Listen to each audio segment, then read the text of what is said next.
A German shepherd found dying kittens in a plastic bag behind an old farmhouse. But what the dog did next is incredible. At first it seemed like just a heartbreaking rescue. But this wasn't just about abandoned animals. It was the start of something far darker and far more dangerous.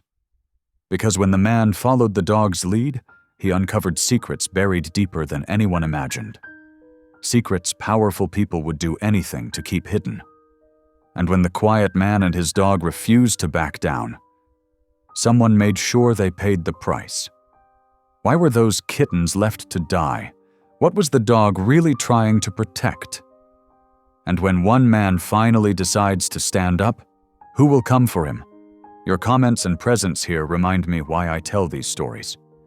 If you still believe in the healing strength of love, truth, and quiet courage, then you're the reason this channel exists. The autumn wind whistled through the weathered boards of Wade Tolliver's farmhouse, carrying with it the scent of fallen leaves and approaching rain. At 55 years old, Wade had grown accustomed to the quiet life on the outskirts of Dunwich Hollow, where his only companion was Brisket, his loyal German shepherd. The morning started like any other. Wade sat at his kitchen table, nursing a cup of black coffee while Brisket dozed near the wood stove. The dog's ears suddenly perked up, her amber eyes alert. Before Wade could react, she bolted to the back door, scratching frantically at the worn wood. "What's got into you, girl?" Wade grumbled, his voice rough from disuse. He watched as Brisket's usual calm demeanor dissolved into urgent barking and whining. The German shepherd's behavior was so unusual that Wade couldn't ignore it. Setting down his coffee cup with a sigh, he pulled on his worn work boots and followed Brisket outside. The cool morning air bit at his face as he watched his dog race to a spot behind the farmhouse, near the old oak tree. Brisket began digging furiously, dirt flying from her paws. Her normally pristine coat was getting muddy, but she didn't seem to care. Wade noticed the scar on her flank catching the morning light as she worked, a reminder of their shared past that he preferred not to dwell on. "Brisket, heel!" he commanded. But for the first time in years, she ignored him completely. Curiosity overcame annoyance as Wade approached the spot. Through the disturbed earth and scattered leaves, he caught a glimpse of something unnatural, a white plastic bag partially buried under brush and debris. His heart sank as he heard a faint mewling sound. Dropping to his knees, Wade carefully pulled the bag free. Inside, 3 tiny kittens lay huddled together, barely moving. Their eyes weren't even open yet, and their tiny bodies felt cold through the plastic. One of them, an orange tabby, let out a weak cry that made Brisket whine and nose at Wade's hand. "Jesus Christ," Wade muttered, his weathered hands trembling slightly as he gathered the bag close. Despite years of keeping the world at arm's length, he couldn't ignore this. The familiar anger at human cruelty, something he thought he'd buried long ago, began to surface. Without hesitation, Wade carried the kittens inside, Brisket following closely at his heels. In the kitchen's warm light, he could see just how young and fragile they were. One orange, one gray, and one black and white, all of them fitting easily in his calloused palms. "Get the old towels from the laundry room, girl," he said to Brisket, who immediately trotted off. Years of working together had taught her to understand his commands perfectly. She returned moments later with a faded blue towel in her mouth. Wade created a makeshift nest on the kitchen counter, carefully arranging the towel in a box he found under the sink. He placed the kittens inside, noting how they barely moved except for shallow breathing. Their tiny bodies were cold, too cold. "Need to warm them up slow," he murmured, remembering bits of information from his childhood when his mother had rescued strays. He filled a hot water bottle with warm, not hot, water, and placed it next to the kittens, making sure they couldn't roll directly onto it. Brisket sat at attention, her eyes fixed on the box, while Wade searched his cabinets for an eyedropper he knew was there somewhere. Finding it, he warmed some milk on the stove, diluting it with a little water. It wasn't ideal, but it would have to do until he could figure something better out. One by one, he carefully fed each kitten a few drops, watching as they slowly began to show more signs of life. The orange one seemed strongest, actually pushing against the eyedropper with its tiny pink mouth. The gray one was weakest, barely responding, but still swallowing when Wade placed drops on its tongue. "You did good, Brisket," Wade said softly, reaching down to scratch behind her ears. The dog's tail thumped against the floor, her eyes never leaving the box of kittens. "You saved their lives, girl." As Wade worked to keep the tiny creatures alive, he couldn't help but notice how Brisket's discovery had already begun to crack the careful walls he'd built around himself. For years, he'd chosen isolation, finding peace in the simple routine of life with just his dog for company. Now, watching these helpless kittens fight for survival, he felt something he hadn't experienced in a long time, a sense of purpose. The morning wore on as Wade continued his efforts to save the kittens. Each small victory, a stronger mew, a tiny paw pushing against his finger, felt monumentally important. Brisket remained vigilant, alternating between watching the kittens and going to the back door to scan the property, as if knowing that whatever had brought these kittens here might return. The afternoon sun streamed through Wade's kitchen window as he warmed another batch of diluted milk. The kittens were showing more signs of life with each passing hour. The orange one had even started squirming energetically during feedings, while the gray one finally lifted its tiny head. Brisket hadn't left her post by the box, except for quick trips outside. Now she lay beneath the counter, her amber eyes fixed on her charges with unusual intensity. Every small sound from the kittens made her ears twitch. "Never seen you this worked up over cats before," Wade muttered, checking the milk's temperature on his wrist. The German Shepherd's tail thumped once against the floor in response. A sharp knock at the front door made both Wade and Brisket jump. The dog's ears perked up, but she didn't move from her position. "Wade? Wade Tolliver?" A woman's voice called out. "I saw your truck in the driveway." Wade grimaced, recognizing Lana Griggs's voice. The neighbor had a habit of dropping by, despite his clear preference for solitude. He considered ignoring her, but another round of persistent knocking changed his mind. "Coming?"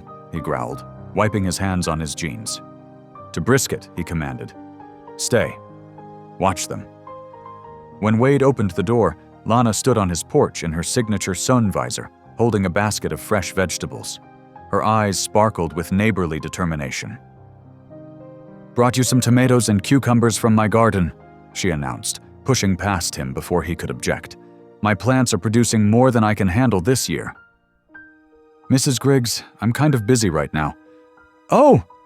Lana stopped short in the kitchen doorway, her hand flying to her mouth. "Oh my goodness!" Wade followed her gaze. Brisket had rearranged herself during his absence, now curled in a protective semicircle around the box of kittens. One of her paws rested gently on the edge, and she regarded Lana with watchful eyes. "Don't disturb them," Wade said gruffly. "They're still weak."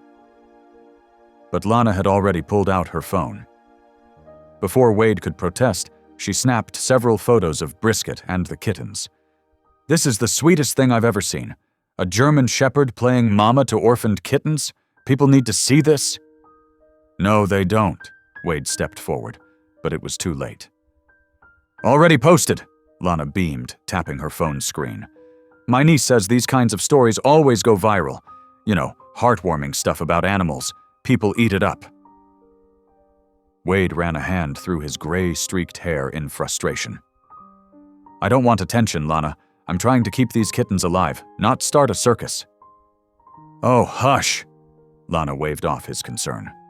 She moved closer to inspect the kittens, her veterinary technician experience evident in her careful movements. "They look about 2 weeks old. Have you been feeding them kitten formula?" "Just warm milk for now, diluted." "I'll bring you proper formula from the clinic," she offered, already typing on her phone again. "And some feeding bottles. They'll do better with those than an eyedropper. Wade wanted to refuse, but he knew the kittens needed proper care. Fine, but no more pictures. Lana nodded, though her attention was on her phone. Would you look at that? My post already has 50 shares.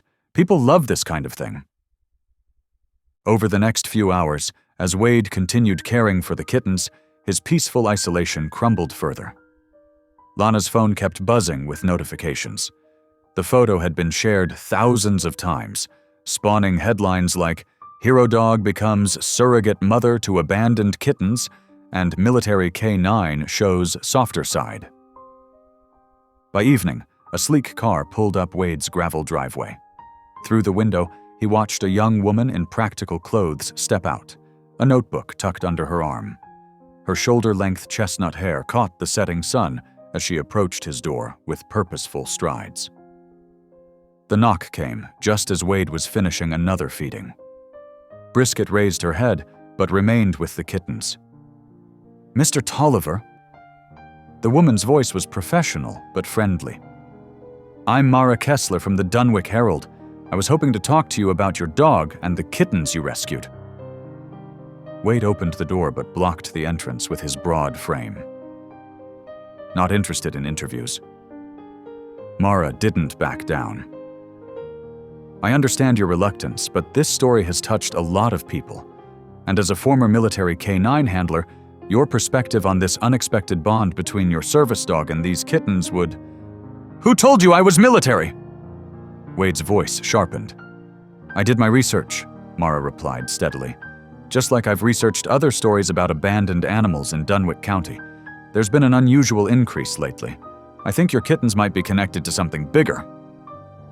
Wade studied her face, recognizing the determined look he'd seen in other investigators. Before he could respond, Brisket's bark echoed from the kitchen, followed by urgent mewling. The kittens needed another feeding. "Look," Wade said, "I've got my hands full right now. These kittens need attention every couple of hours." "I understand," Mara pulled out a business card. "But if you change your mind about talking, or if you notice anything unusual, please call me. Sometimes small discoveries lead to bigger truths." Wade took the card reluctantly, watching as Mara returned to her car. In the kitchen, Brisket greeted him with a soft whine, her attention never wavering from the kittens that had unexpectedly thrust them both back into the world. Mara stood on Wade's porch, her notebook clutched against her chest, waiting for his response. The evening sun cast long shadows across the weathered wooden boards beneath her feet. Behind Wade's imposing frame, she could hear the soft mewling of kittens and Brisket's gentle whines. "Please, Mr. Tolliver," she pressed. 5 minutes, that's all I'm asking." Wade's weathered face remained stoic, but something in his deep-set eyes flickered. "You said there were other cases?" "Yes," Mara nodded eagerly. "In the past 6 months, I've documented 12 separate incidents of abandoned animals in Dunwich County. Most were found in similar circumstances, packed in bags or boxes, left to—" She paused, choosing her words carefully. "Left to die." Wade's jaw tightened. After a long moment, he stepped aside. 5 minutes. Mara entered the farmhouse, immediately struck by its sparse but meticulously maintained interior. In the kitchen, Brisket lay beside a cardboard box lined with soft blankets, 3 tiny kittens nestled against her warm fur.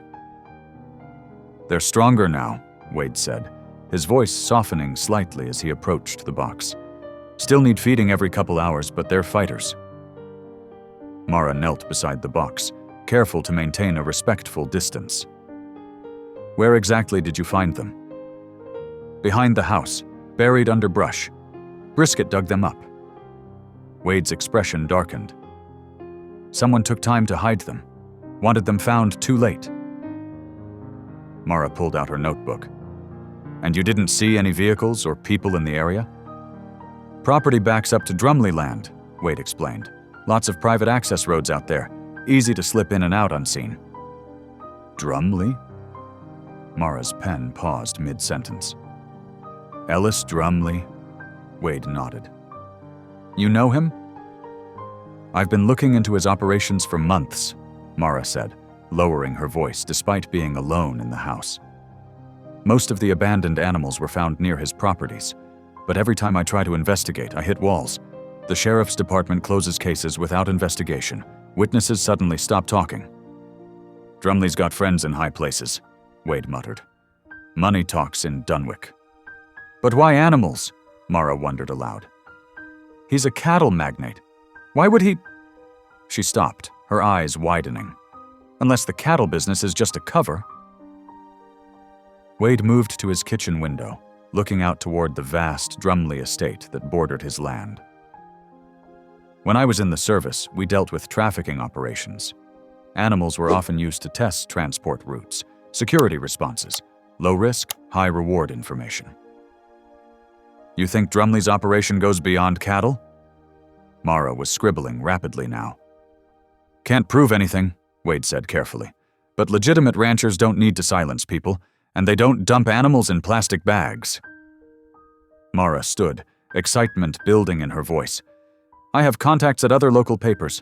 There are similar patterns in neighboring counties, all connected to Drumley-owned land, but no one's been able to connect the dots. Because anyone who tries gets shut down, Wade warned. You're playing with fire, Miss Kessler. Then help me, Mara urged. You have military experience, you know the land, and you've already saved evidence. She gestured to the kittens. These little ones might be the key to exposing whatever Drumley's hiding. Wade looked down at Brisket, who gazed back with intelligent eyes.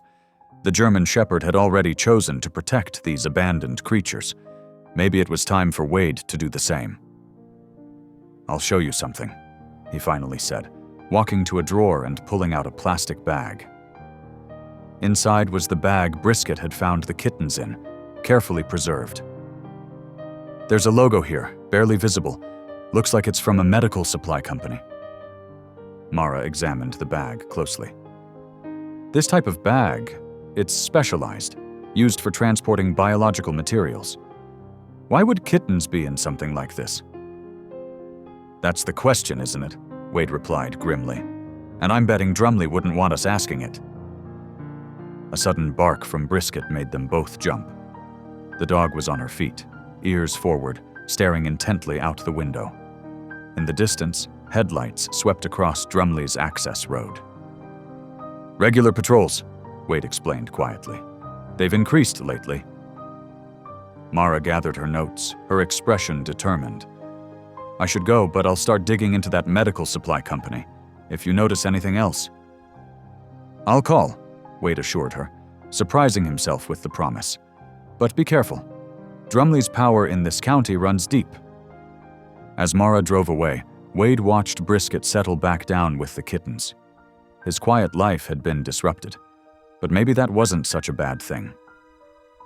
Sometimes, he thought, the right thing to do wasn't the easy thing. In the distance, the patrol vehicle's lights continued their sweep, a reminder that in Dunwich County, someone was always watching. And now, finally, someone was watching back. The morning sun cast long shadows across the overgrown field as Wade's pickup truck bounced along the rutted access road. Beside him, Mara gripped her camera tightly, her eyes scanning the landscape. Ellis's main compound is just over that ridge, Wade said, pointing through the dusty windshield. But there's something else out here.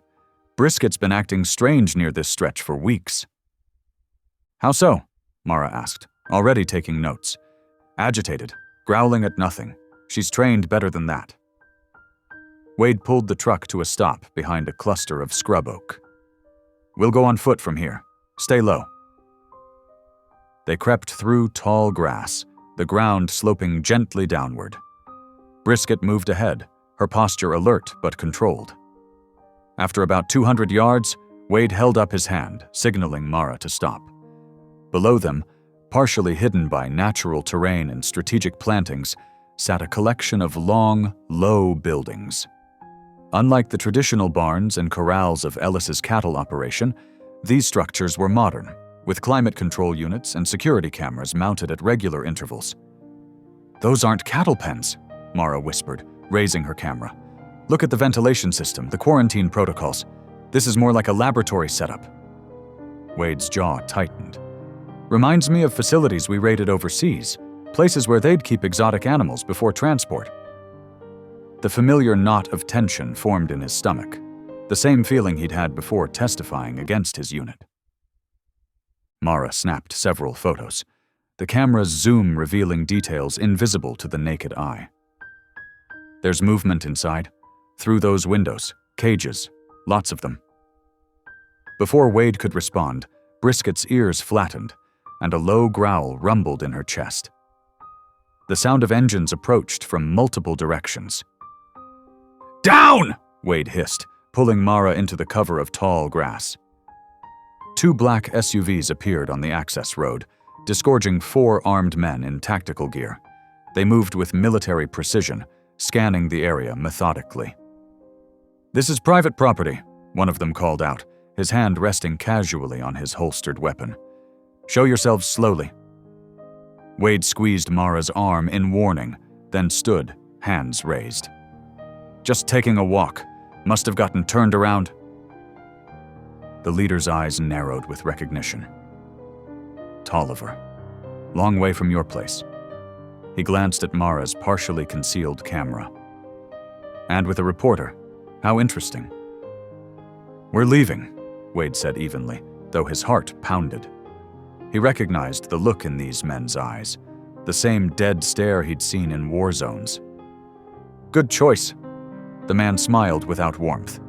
"Mr. Drumley values his privacy. Next time we might not be so understanding."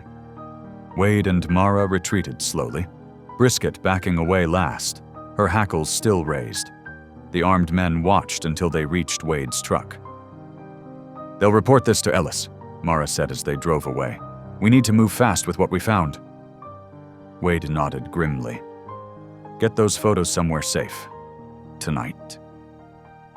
Later that evening, Wade sat on his porch, cleaning his service pistol while Brisket patrolled the property perimeter, a routine they'd maintained for years. The sun had just set when he heard it. Brisket's bark, sharp and urgent, followed by the sound of struggle. Wade grabbed his weapon and flashlight, running toward the commotion. In the beam of light, he caught glimpses of movement. Brisket engaged with multiple shadows. A yelp of pain cut through the darkness. "Brisket, come!" Wade shouted, firing a warning shot into the air. The shadows retreated, but Brisket didn't return immediately. When she finally limped into view, Wade's breath caught. A deep gash ran along her flank, blood matting her fur. Her muzzle was also bloodied, suggesting she'd gotten in some damage of her own. "Easy, girl," Wade murmured, examining her wounds. The cuts were precise, not from animal claws, but from a blade. This was a message. Memories flooded back, the smell of diesel and gunpowder, the weight of responsibility as he prepared to testify, the faces of former brothers-in-arms turning cold.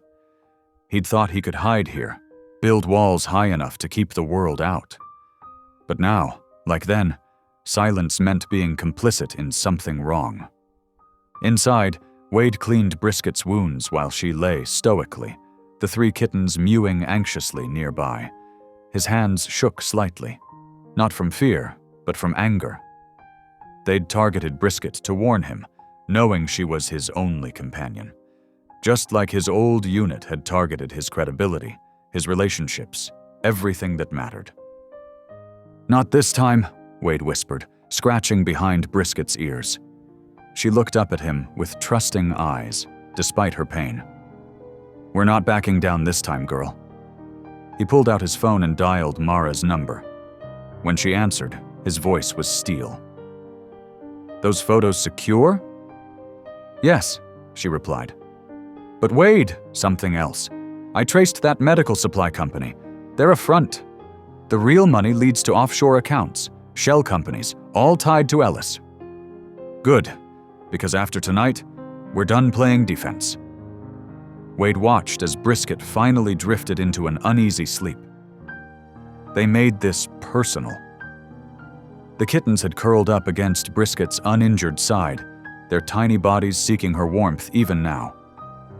Wade realized that sometimes the biggest fights start with the smallest victims. He'd learned that lesson the hard way once before. This time he wouldn't wait for someone else to take a stand. The kitchen light cast long shadows across Wade's worn table as he sat with Mara, both nursing cups of coffee gone cold.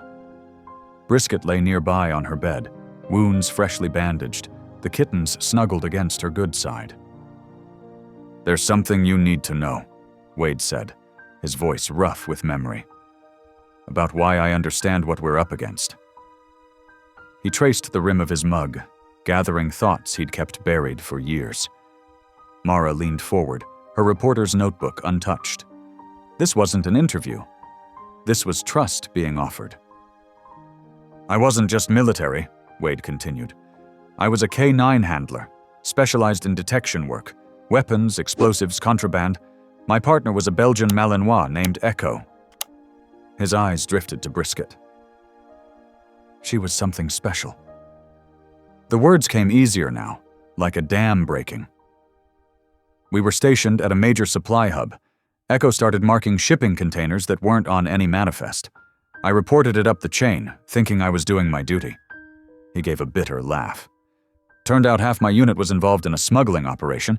Weapons, drugs, anything that would turn a profit." "What happened?" Mara asked softly. "They tried to buy my silence first. When that didn't work, they went after Echo." Wade's hands clenched. "Found her poisoned in her kennel. They made it look like an accident, but I knew." The pain in his voice was still raw. "I testified anyway. Lost my career, my reputation, everything I'd built. But the worst part? The ring just shifted operations. Nothing really changed." Mara reached across the table, her hand covering his. "It changed you. You stood up when others wouldn't." Wade pulled his hand away, standing to pace. "And look where that got me. Hiding out here, trying to forget." He gestured to Brisket's injuries. "Now history's repeating itself. Ellis's men targeted Brisket because they know exactly how to hurt people who threaten them. So what are you going to do differently this time?" Wade stopped pacing, his expression hardening with resolve. "Fight smarter. We need someone who knows the system from the inside." He checked his watch. "And I know just who to talk to." 20 minutes later, they pulled up to a small house on the outskirts of town. A patrol vehicle marked Animal Control sat in the driveway, its white paint dulled by dust. Rudy Bell answered their knock in wrinkled uniform pants and an undershirt, looking like he'd been sleeping on his couch. His eyes widened at seeing Wade. "Damn, Tolliver. Been what, 3 years?" "Need to talk, Rudy. About Ellis Drumley."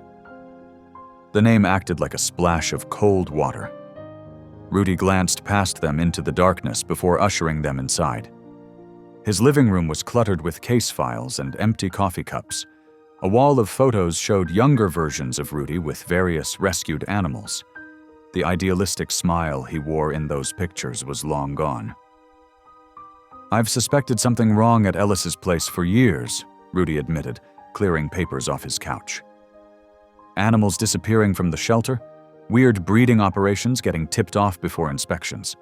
But every time I tried to investigate, doors slammed shut." "We have evidence now," Mara said, pulling out her phone to show the photos. "The compound, the shipping records, the shell companies." Rudy studied the images, his face growing darker. "Ellis has half the county board in his pocket. Police chief, too. They'll bury this." "Not if we build a case they can't ignore," Wade pressed. "You know the regulations, the paper trail. Help us do this right." Rudy ran a hand over his balding head. "Last time I pushed too hard, I got demoted to picking up roadkill. Got a mortgage to think about." "And how many animals have suffered while you've been thinking about that mortgage?" Wade's words cut sharp, but his tone held understanding. "I know about choosing safety over doing what's right. The guilt doesn't get easier." Silence stretched between them. Finally, Rudy sighed, reaching for a locked drawer in his desk. "I've been keeping records, everything I couldn't officially investigate." He pulled out a thick folder. Maybe it's time they actually meant something. Mara began photographing documents while Rudy explained the patterns he'd noticed. Suspicious injuries, vanishing animals, locations that seemed connected.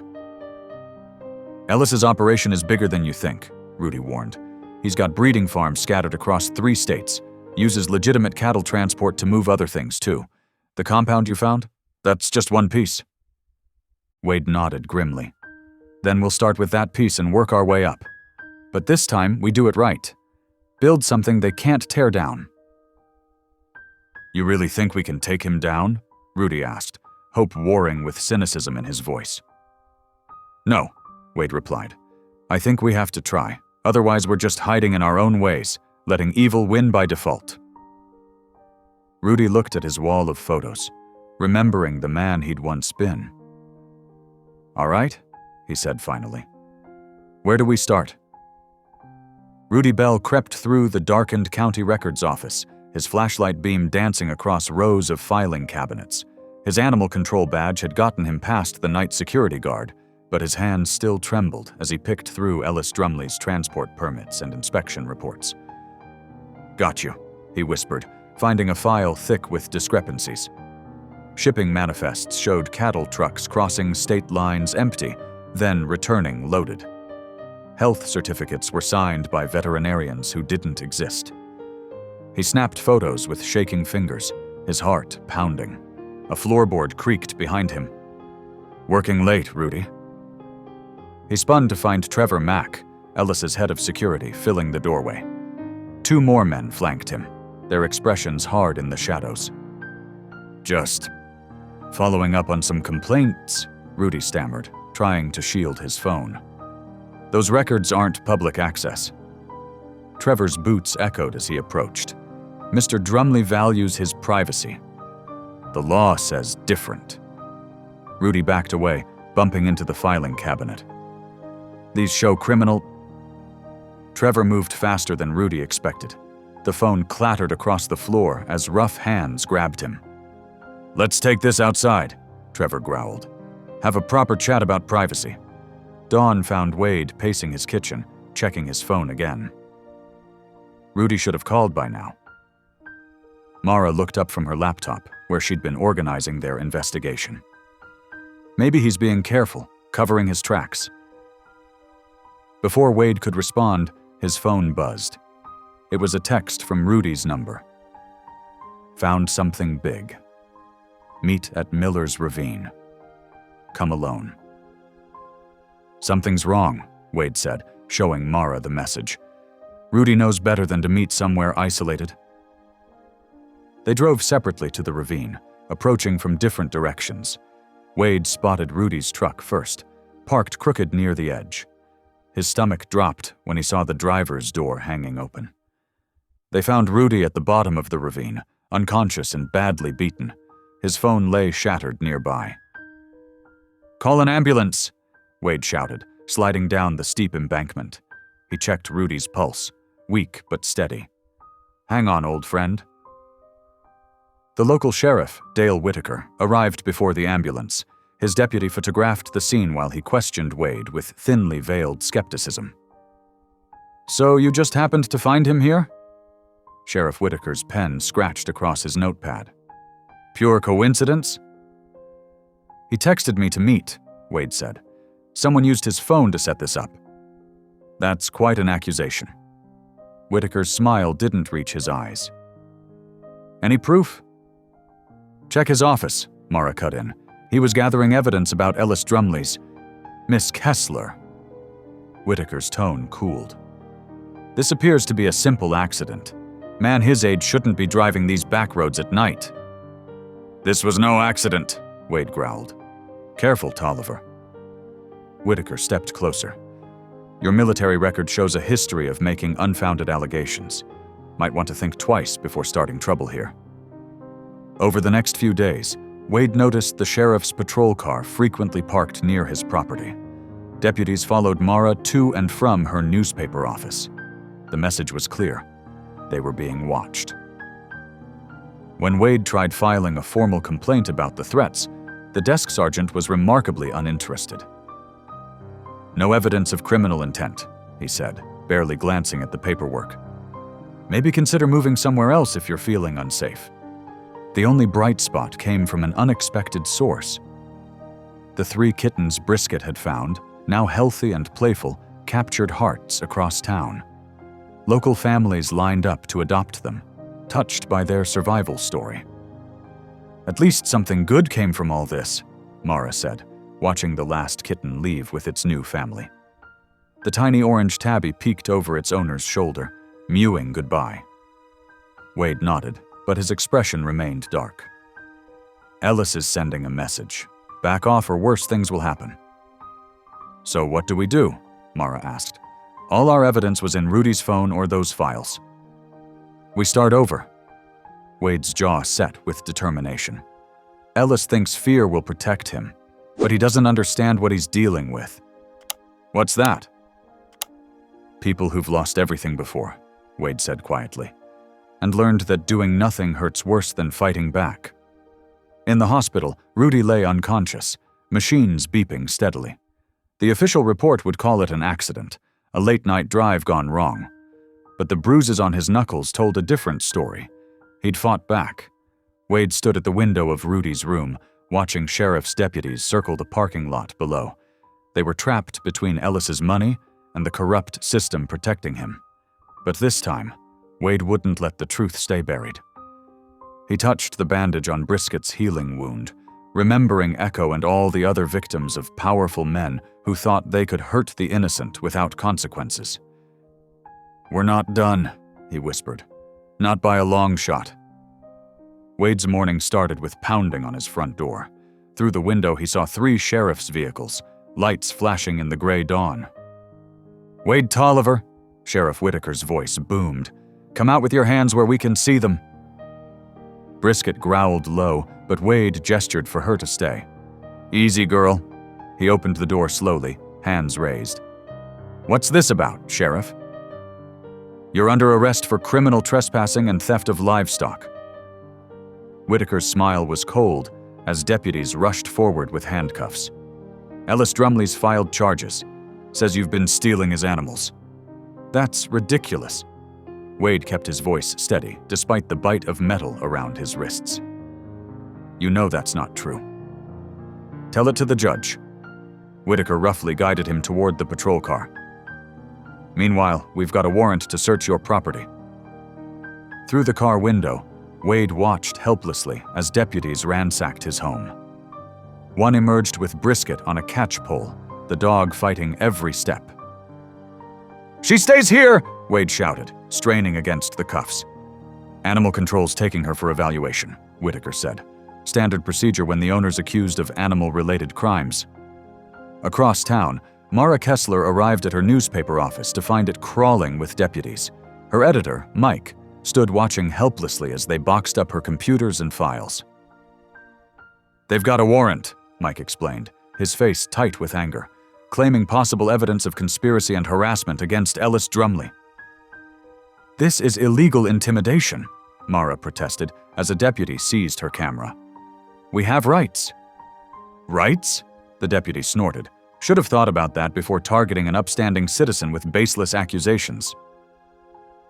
Lana Griggs watched the morning's events unfold through social media and local gossip. She'd known Wade for years. The idea of him stealing animals was absurd. And she remembered how those kittens had been found, nearly dead from neglect. Something wasn't right. As a part-time vet tech who occasionally helped with large animal care at several local ranches, she had connections. More importantly, she had access. "Time to put these rumors to rest," she muttered, pulling out her phone. She called Ellis Drumley's ranch manager. "Hi, Tom. It's Lana from Valley View Veterinary. Dr. Peterson asked me to follow up on those vaccination records for the new breeding stock." She kept her voice professionally cheerful. "He's worried about potential exposure?" 20 minutes later, she was driving through Ellis's front gates, her vet tech ID prominently displayed. Her hands shook slightly as she parked near the main barn. "Just act natural," she whispered to herself, grabbing her medical bag. Inside, alongside legitimate supplies, she'd hidden a small camera. The ranch manager, Tom, met her with obvious suspicion. "Thought Doc Peterson was coming himself? Emergency surgery?" Lana smiled, projecting confident professionalism. "But these records need updating today for compliance. Won't take long." Tom grunted and led her toward a series of outbuildings. "Stay where I can see you." Lana worked methodically, pretending to check tags and take notes while her concealed camera recorded. The legitimate operation areas seemed normal enough, but she noticed heavy locks on certain doors, heard sounds from buildings that shouldn't have been occupied. "Need to check the isolation ward," she said, pointing to a padlocked structure. "For quarantine compliance." "That area's restricted?" Tom stepped forward, blocking her path. "USDA regulations," Lana countered smoothly. "If you prefer, I can note it as access denied in my report." Tom hesitated, then grudgingly unlocked the door. 5 minutes. The stench hit her first. Too many animals in too small a space. As her eyes adjusted to the dim light, Lana fought to keep her expression neutral. Cages lined the walls, stacked 3 high. Purebred puppies and kittens, clearly from illegal breeding operations, crowded together in filthy conditions. She pretended to check charts while her camera captured everything. The overwhelming number of animals, their poor conditions, lack of proper ventilation or care. In one corner, she spotted shipping crates labeled for international transport. "Time's up," Tom called from outside. "Almost done." Lana's hands trembled as she made one final scan, gathering as much evidence as possible. This was what Wade and Mara had been trying to expose. This was why Ellis had moved so aggressively to silence them. She forced herself to walk calmly to her car, making small talk about vaccination schedules. Only when she was safely past the gates did she let out the breath she'd been holding. "Got you," she whispered, patting her hidden camera. The evidence was clear and undeniable, exactly what they needed to prove Wade and Mara had been right all along. But as she drove away, she noticed a dark SUV pull onto the road behind her. It matched her speed, maintaining a constant distance. Lana's heart raced as she realized the danger she was in. If they suspected what she'd done? Her phone lay on the passenger seat. One call could alert authorities, but who could she trust? The local sheriff was clearly compromised. Wade was in jail. Mara's office had been raided. The SUV edged closer. Lana's hands shook as she copied the video files onto a thumb drive at her kitchen table. The dark SUV had followed her for miles before finally turning away, but she knew she was running out of time. She called Mara's cell phone for the 3rd time, praying she would answer. "Lana!" Mara's voice was hushed. "I can't talk long. They've seized everything." "I have proof, Mara, real proof, but I need your help getting it out there." Lana glanced nervously at her windows. "Your state contacts, the ones you mentioned before, can you still reach them?" 20 minutes later, Lana's footage was uploading to a secure server provided by one of Mara's connections at Channel 8 News in the state capital. The veteran reporter there, Dan Matthews, had been investigating Ellis Drumley's business dealings for months. "This is exactly what we needed," Matthews said over speakerphone. "We're going live with it in 30 minutes. State police have already been notified." The story broke like a thunderstorm. Channel 8's broadcast spread across every major network in the state. Social media exploded with screenshots from Lana's footage, hundreds of animals in deplorable conditions, shipping manifests showing international destinations, clear evidence of illegal breeding and trafficking. Ellis Drumley's men moved fast. Black smoke began rising from his compound as they burned records and cleared evidence. But they hadn't counted on Brisket. Despite her healing wounds, the German Shepherd's nose remained sharp. She stood at attention in Wade's truck as state police escorted him from his cell. The charges against him dropped in light of the breaking scandal. Her ears pricked forward. remembering the scents from their previous encounter with Ellis's operation.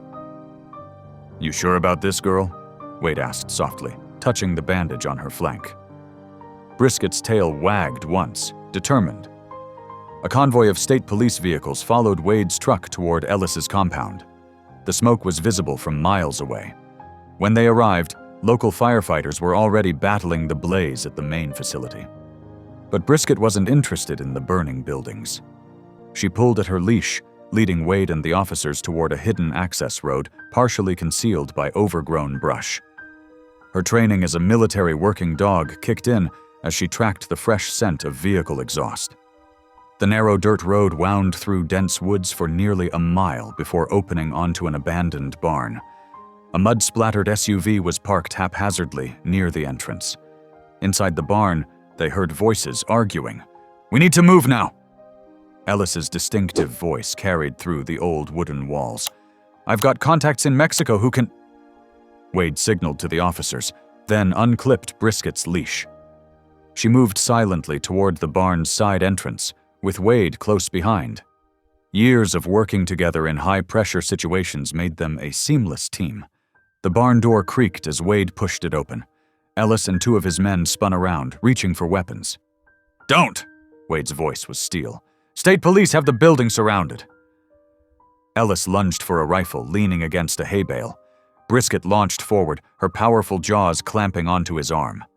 The rifle clattered to the ground as Ellis screamed. His men tried to flank Wade, but Brisket's fierce growls kept them frozen. The German shepherd's amber eyes tracked every movement, her teeth still firmly gripping Ellis's sleeve. "Call her off," Ellis demanded, his face pale with pain and fury. "Like you called off your men when they hurt her?"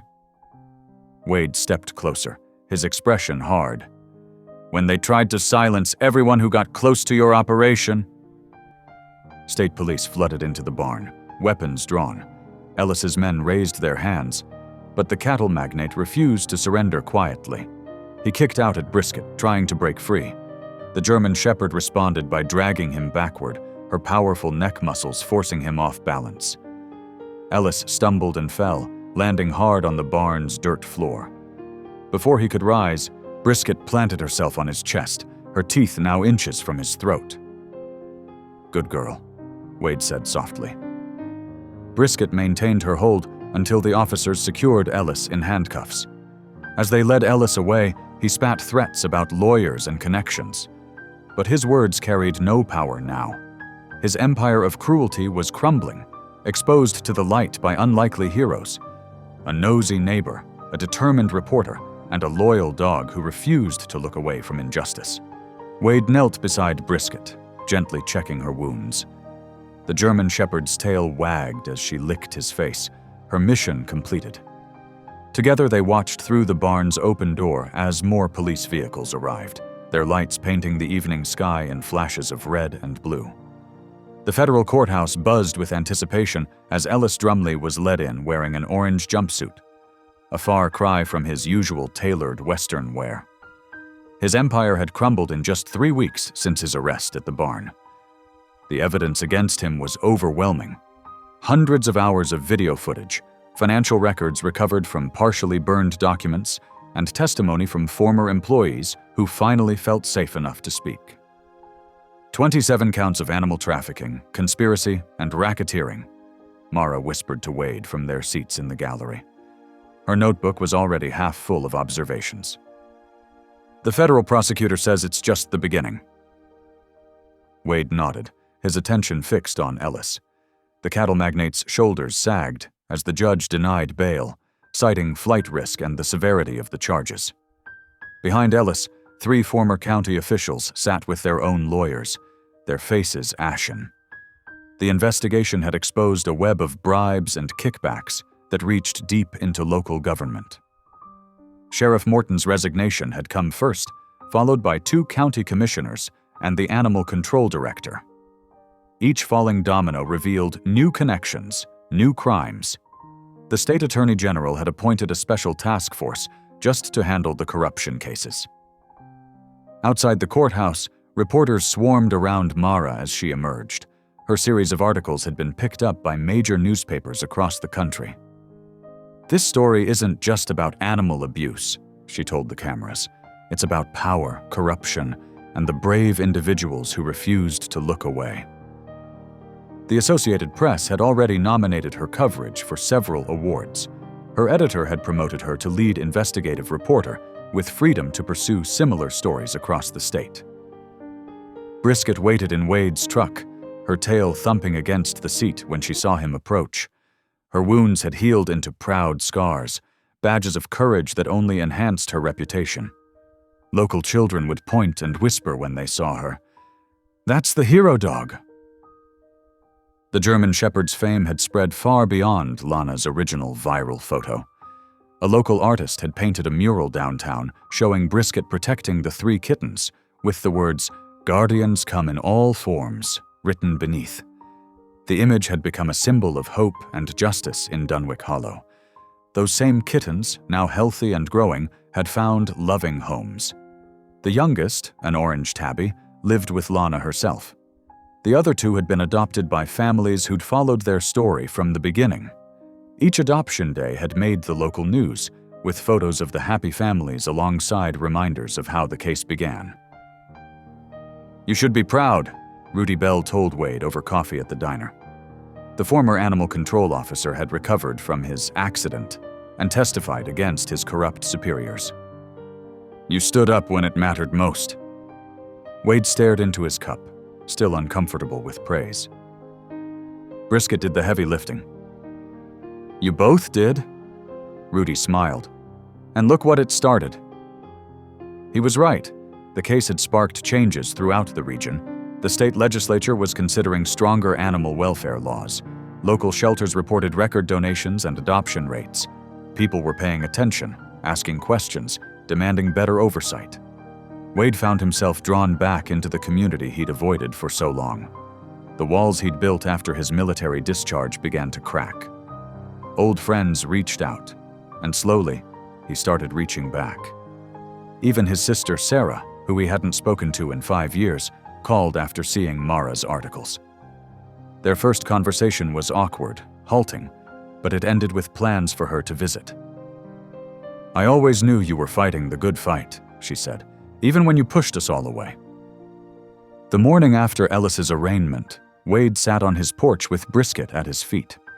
Mara's car pulled up the gravel drive, bringing coffee and fresh bagels, a routine they'd fallen into over the past weeks. "The U.S. Attorney wants to talk about additional charges," she said, settling into the worn chair beside him.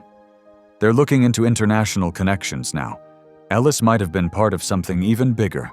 Wade watched Brisket trot down to greet Lana, who was walking up from her house next door. The neighbor who'd once annoyed him with her nosiness now brought treats for Brisket and updates about her kitten. "You know," Mara continued, "there are probably other operations out there like Ellis's, other stories that need telling." Wade recognized the gleam in her eye, the same determination that had brought her to his door months ago. He looked at Brisket, now happily accepting scratches from Lana, then back at the reporter who'd helped him find his voice again. "I suppose Brisket could use some new adventures," he said finally. "Once she's fully healed?" Mara grinned. "I was hoping you'd say that." The morning sun warmed the porch as they discussed possibilities.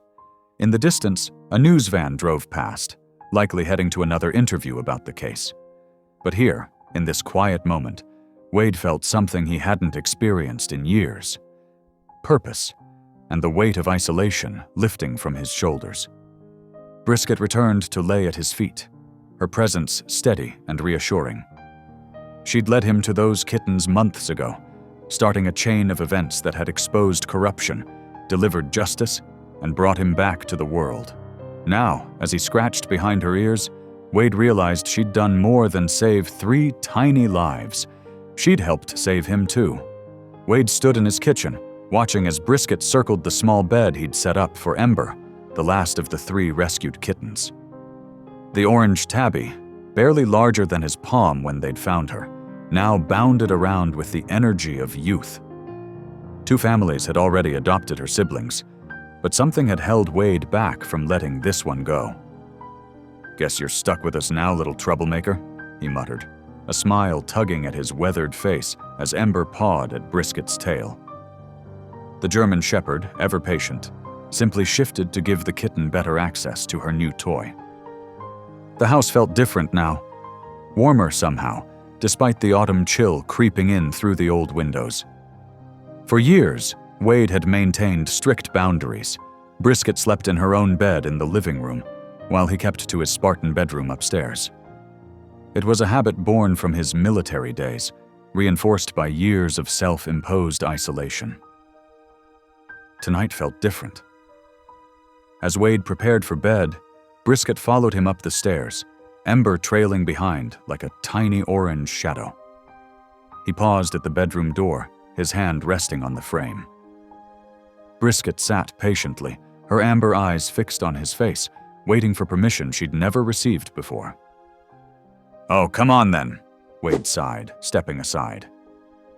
Brisket's tail wagged once, dignified, as she padded into the room. Ember scampered after her, already claiming a corner of the old quilt. Wade settled into bed, feeling the mattress dip as Brisket carefully arranged herself beside him. Ember, proving herself the bolder of the pair, marched straight up to his pillow and curled against his neck, purring like a tiny motor. The sound transported him back to that first morning, when Brisket's urgent barking had pulled him from his coffee. He'd been annoyed then, resistant to anything that might disturb his carefully constructed solitude. Now, he couldn't imagine how empty the house would feel without these two. His hand found Brisket's fur, fingers tracing the scar she'd earned protecting him. She'd never hesitated, never calculated the cost of loyalty. Like the day she'd discovered those kittens, she simply acted on what she knew was right. "You knew better than me, didn't you, girl?" Wade murmured. Brisket's tail thumped against the bed in response. The peace settling over him felt different from the artificial calm he'd pursued after his discharge. That had been a fortress built of silence and routine, designed to keep the world at bay. This peace felt earned, built on foundations of trust and connection he'd forgotten how to value. Ember stretched, her tiny paw batting at his chin, as if sensing his contemplation. The gesture reminded him of Mara's persistence, of Lana's determination to help, of Rudy's courage in standing up to corruption. He'd tried so hard to convince himself he didn't need anyone, that isolation was safer than trust. But these past months had proven him wrong in the best possible way. "Quite the family we've got here," Wade said softly, watching as Ember settled back down, her small body vibrating with contentment. Brisket shifted closer, her solid presence a reminder of every step that had led them here. The moonlight filtered through his window, casting gentle shadows across the room. In that quiet moment, Wade allowed himself to imagine tomorrow, next week, next year, not as hurdles to survive, but as opportunities to build something meaningful. Maybe he'd help Mara with more investigations, using his military experience to expose other operations like Ellis's. Perhaps he'd finally accept Sarah's invitation to visit, to rebuild the family bonds he'd severed. For the first time in years, the future felt like more than just an endless series of isolated days. It felt like a path forward, one he didn't have to walk alone. Ember's purring merged with Brisket's steady breathing, creating a gentle lullaby. Wade closed his eyes, surrounded by the warmth of his unlikely family. The peace he'd chased for so long had finally found him, not in solitude, but in the simple act of opening his heart again. Thank you for watching. Stories like this remind us who we are. If something touched your heart, go ahead and subscribe. I'll be back tomorrow with another story that just might stay with you.